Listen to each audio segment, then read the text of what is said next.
লোকসভা নির্বাচনের পর ফের উত্তপ্ত হয়ে উঠল হুগলির গোঘাট। গোষ্ঠীদ্বন্দ্বে চাঞ্চল্য ছড়ালো গোঘাটের বড়মা এলাকায়। অভিযোগ, বেশ কয়েক বছর ধরেই স্থানীয় তৃণমূল নেতা সৌরভ মণ্ডলের সঙ্গে দ্বন্দ্ব পঞ্চায়েত সদস্য আব্দুল্লাহ হামজার। সেই দ্বন্দ্বের জেরেই ফের ধুন্ধুমার পরিস্থিতি। অভিযোগ, সৌরভ মণ্ডলের নেতৃত্বে অপর তৃণমূল গোষ্ঠীর প্রায় 15 জন কর্মীর বাড়িতে ব্যাপক ভাঙচুর চালায় গোঘাট 1 নম্বর পঞ্চায়েত সমিতির সভাপতি বিজয় রায়। ঘটনায় আহত হয়েছেন একাধিক তৃণমূল কর্মী। ভাঙলো, বাড়িতে ঢুকলো, ঢুকে আমাকে বলছে তোর ছেলেকে বার কর। আমি বললাম যে আমাকে আগে মার, তারপর আমার ছেলেকে মার। ভয়ে তো আছি বটে। এতদিন, আজ 18 দিন মানুষটাকে মেরেছে, মার্ডার হয়েছে, তার মাটি হয়েছে, শেষ হয়ে গেল। আমার ছেলে যে থেকে মেম্বার হয়েছে সেই থেকেই ওদের এইরকম হিংসা। তো আমার ছেলে সত্যের পথে লড়ছে। পঞ্চায়েত সদস্য আব্দুল্লাহ হামজার অনুগামীদের অভিযোগ, এলাকা দখল নেওয়ার চেষ্টা করছে তৃণমূল নেতা সৌরভ মণ্ডল ও তার দলবল। তাই বারবার অশান্তি তৈরি করা হচ্ছে বলে অভিযোগ।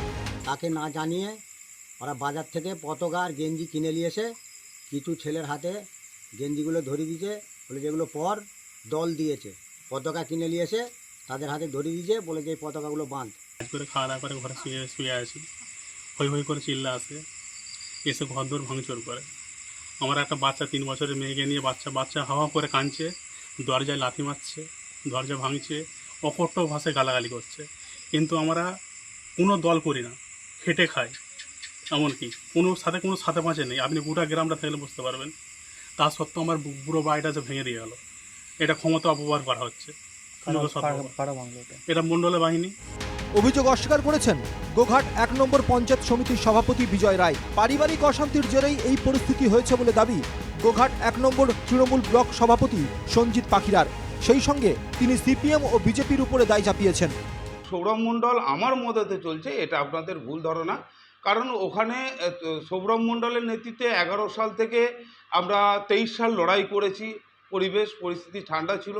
23 সালের পর আব্দুল্লাহ যখন নির্বাচিত হয়, তারপর থেকে পরিস্থিতি আস্তে আস্তে করে উত্তপ্ত হতে থাকে। ভোটের আগে পতাকা লাগানোকে কেন্দ্র করে ওখানে একটা মারপিটের একটা পজিশন হয়।